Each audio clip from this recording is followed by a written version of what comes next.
Okay, we've started a game. It's his move. I'm so lucky to have a game. Okay, let's look at the position. My king can castle kingside if I get rid of the two bishops and the knight. Now he's moved. He's not threatening anything with his queen on a7. Okay, so let's see. If I want to get castled, I need to get some pieces out. So maybe what I'll do is I'll seize the long diagonal c8 b7. This also blunts his queen a little bit. He may try a4 a5 here, but I'm not so worried about that. I'm eventually going to castle maybe kingside here. Okay, so now next step I'm going to I'll go ahead and fiend kettle the bishop, and like I say, I'm preparing to castle my king the other side of the board, although I could shortly castle queenside. Okay, next step. Okay, what's his bishop threatening? Nothing I should worry about.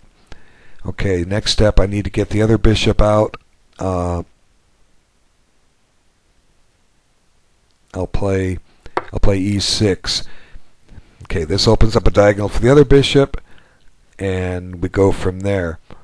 Okay, I also need to start thinking about getting my knights out, and one reason for e6 was to be able to play knight g6. Okay, now knight on g6 knight on d3 can go to e5, which attacks d7. So if I have a knight on f6, it'll keep him out of d7. So I'll go ahead and play knight f6 here, get that knight developed. Okay. So like I say, right now I'm looking for development. Now I got to get my queen out too. That'll happen in due time. I may develop it through h7, or we'll see. Okay. I've used less than a minute of my time. At least I get a 10-second increment every time, every move. Okay, g5. Okay, he's g4. He's planning to drive things away here. Okay, what I can do is I can play knight e4 here. If I play it, I kind of hate to try anything early, but you know what? Let him drive me there. I'll just let him drive me to that square. I'm going to play knight g6 and develop a piece. I don't want to play knight e4 and make a one-move threat that he can deal with. I'm just going to develop a piece. And he can kick either knight if he wants. That's fine. I'm not worried about it. It's early stage here of the game. So, and I may change my mind and end up castling queenside here. I don't know yet. You don't have to rush to castle all the time. You know, White's clearly demonstrated he wants to attack on that side of the board. So, and he may want to leave his king on the queen side, and so maybe I'm best to leave my king there as well. And I can be castling in as quickly as 2 moves. Bishop e7 and then 000, and I'm castled. So let's see how he plays it here. Okay, so one thing about Fischer Random Chess 2 is eventually the positions start taking on the appearance of a normal position, and once they do, they become a lot easier to play. The 2 knights on that black has, how often do we see that? And the only difference is that it's my queen that looks like it's castled on the king side. That's the only difference. And the idea will be to get the queen into play a little later after moving the rook on f8 somewhere. Now, okay, he's covering e4 because he probably wants to play g5. He didn't want me going to e4 with a threat. So if I play bishop e7, I've taken away a potential square from my knight to go to if he kicks it with f5. So let's see, bishop e7, f5. Where's my knight go? Might have to go back to f8 or h8, and that just came out there. I don't want to have to do that. Let's see.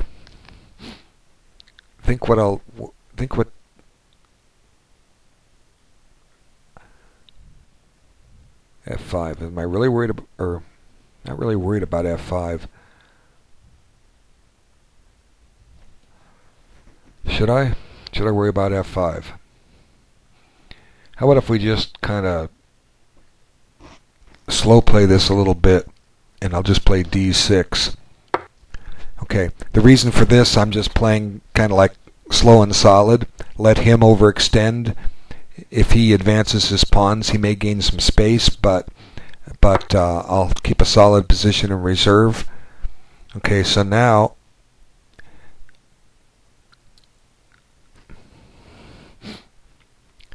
that knight's not really threatening to go anywhere. To B4, doesn't really have any squares. Let's see.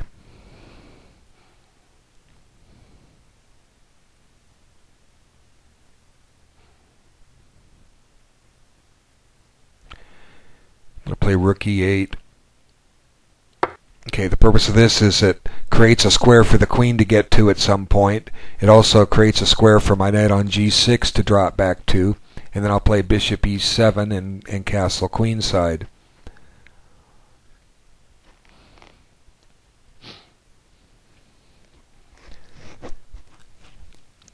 But for the moment, my king is quite safe. He's not poised to try to attack it. And then the knight on F8 can redeploy through D7. Basically, I'm just keeping a solid position here and try and complete my development, and then we can conduct the middle game.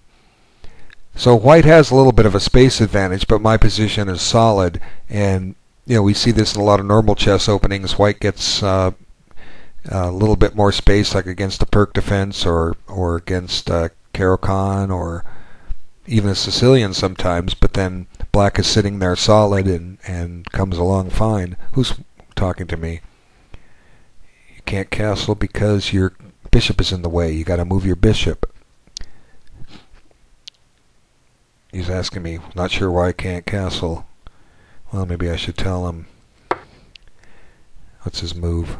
Okay, he did play F5. Now, do I want the file open? No, I don't. I don't want the file open. I'll just come back to F8. I guess I should tell him, say, you can't castle until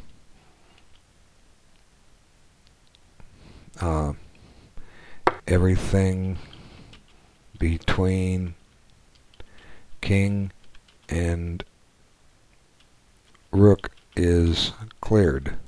Let him figure that out. Okay, what did he do? He took. All right, now, how do I want to take back? If I take back with the knight, I have a little more scope for that guy, although it's not really threatening much. If I take back with the pawn, I open up the F file. I kind of like taking back with the knight simply because it improves the knight's position. And yeah, I'll take with the knight. Okay, so what's he going to do now?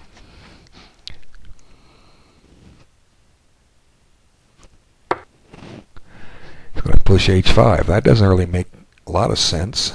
Is he trying to support G5? He could have done that already. Okay, next step, bishop E7. Now I'm ready to castle. Finally. Okay, well, not yet. He's attacking me. Okay, I've got a minor weakness on F7, but he's not really attacking it. He can't really attack it all that easily. His knight on F2 is blocking the path. So let's see, we got to get this knight cleared. H5, knight on the rim is dim. I don't see a lot of future for it there, but on D7 it has a little bit more scope. I can bring a knight into C5 at the appropriate time. At some point I can play F6 and strive for a outside pawn majority. Okay, so where are we? I have 10 minutes and 55 seconds left, but I have that 10-second increment. So black to okay, knight h3. Now he wants to go to f5. That's fine. Now let's see. I think if I type in 0 dash 0 dash 0 dash 0 that, or whatever, 0 0 0. Whoops. Yep, they castled. Okay. So now I've castled, and he can see what I did and try it himself. Okay, he's figured out how I did it. Okay, I have completed my development. Next step is to try to achieve some kind of plan here. So the first step will be to try to get an outside pawn majority. Now if I play f6, I'm threatening to take on g5, and I have a knight and a bishop behind it. And if he takes, that just helps my development. Pawn takes, I take back with the knight. And then h4 is weak. Okay, so I'm going to do it because it also opens up a diagonal for my queen. Now I've got to watch out for potential bishop c4s, but I have d5. And he can't even play bishop c4 yet. Okay, so I'll play f6 and go from there.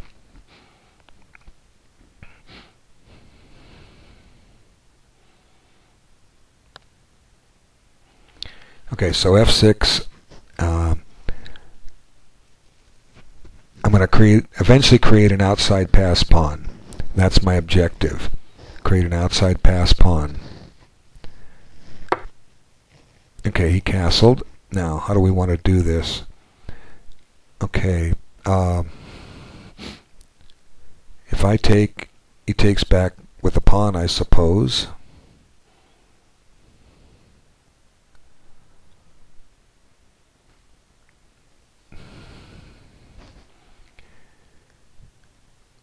I'm not threatening it. I can play h6. And he takes and I take, and I've got the outside pawn. I can play bishop g4 at some point. I'm just going to park the king, get him out of the way so I don't run into a pin. Okay, I kind of hate to do that just to get the king out of the center. Oh good, he's helped me out a little bit. Now I've got the outside pawn majority that I wanted. Now, do I want to trade bishops or keep the knights on? I want to keep the knights on. And actually, maybe trading bishops isn't bad, or offering a bishop trade. It attacks a pawn, although he'd be then on my g pawn, but that's all right.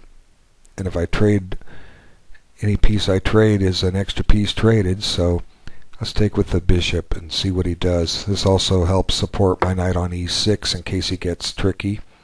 Okay, so here I'm looking for the first piece exchange. He doesn't want it.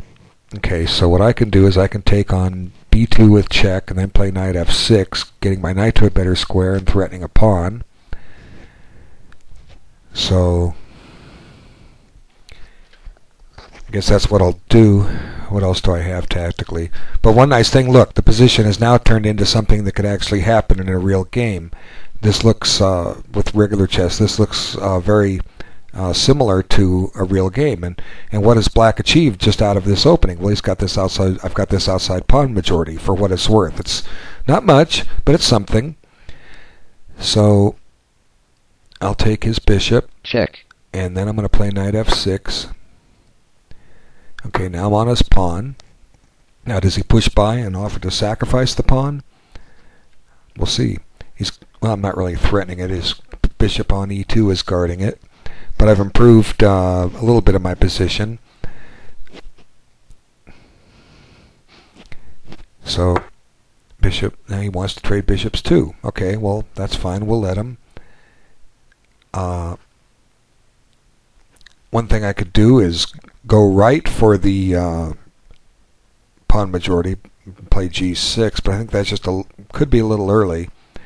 Maybe what I need to do is prepare to double rooks somewhere. Where do I want rooks doubled? Well, I have a half-open e-file, but it just runs into a pawn of his, and I've moved the rook off the f-file. I could go back, but I moved it off the F file to clear F8. What I got to do something with my knights. How about if I just improve my knight position and put the knight on E4 and ignore the bishop trade? How about I do that? Okay, I did it. Knight E4. I have 7 minutes and 19 seconds left and get a 10-second increment every time.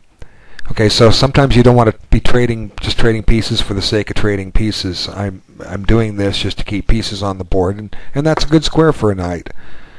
Okay, so he's attacking it, making me deal with it. All right, I can play D5 here. If I play D5, I give up E5 to a knight. If he's threatening a piece, I can play knight knight E6, C5, and then he can take my knight, and I can take back with a pawn and maintain the knight on E4. Where else can I put my knight on E6? G4? No. Back on F8? I don't really want to put it back there. I could play D5. I guess I said that. It gives him E5 for his knight, but is it all that useful for him? I don't know. Knight on E5. He wants to eventually get to F7, but where's he go from there? I can stick a knight on F4 here in a moment. Let's see. I kind of like moving the knight on E6 to C5 simply because it gives my queen a little scope, but at the same time my queen doesn't have an awful lot of scope because it's securing G7. So, shoot, I was trying to avoid trading pieces. Let's see.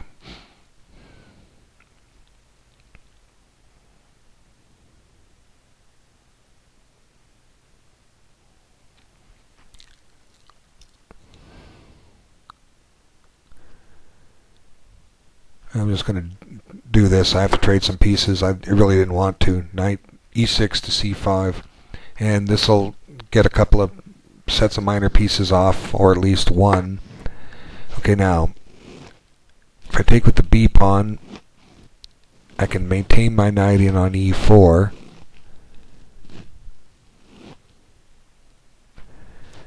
And I'm going to do that. I just want that knight on E4. He might play knight G4, but that's fine. Oops, I think I've screwed this game up. He has D3. That's alright. Time for some counterplay. What are we going to do? Okay. See, that's the problem with blitz chess. You just play too quick and things happen that you don't want to happen. Okay, I have to give up a piece. So, if I play D5, he takes, I take, he takes on there, and then he gets that off. So, we just want to leave him with doubled pawns somewhere. Let's see.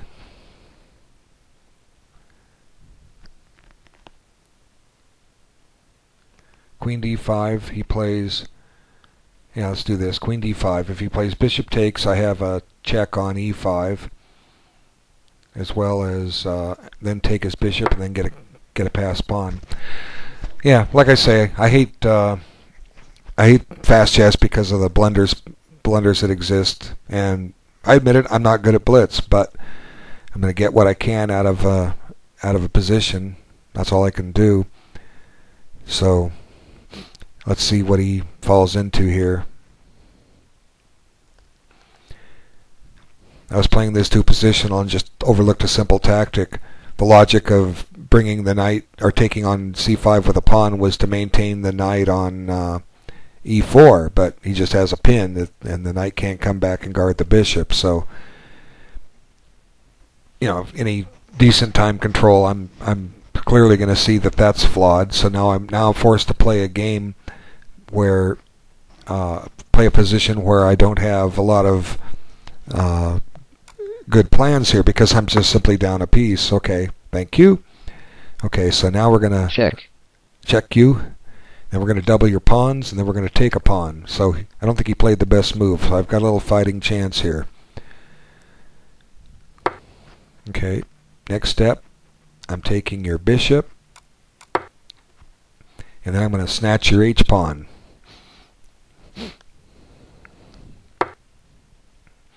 Ooh, thank you. He's just blundered it. Oh, I guess I'm lucky, but I had some compensation here, but now I have more compensation. I'm going to win the exchange. Lucky me. Yeah. He takes my queen, I take his rook. Or I take his knight. Actually, I think I just take his knight because the knight, yeah, I take his knight. The knight is worth more than winning an exchange. I'll just be a piece ahead.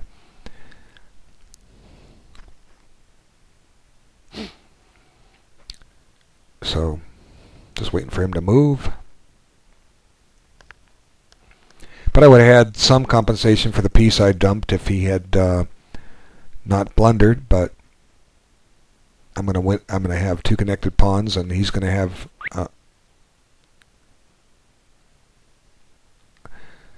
Thought was a slip, but I don't believe in takebacks. You know, I give takebacks in person, not on internet. It's just too impersonal. In person, I do it like I play casual chess. Game over. Yeah, he resigned. Okay, well, thank you so much for the game. Does he want a rematch? I don't know. Anyway, thanks so much for your time for looking. I'm going to shut this down and go about my business for the day and see what happens. Okay, take care.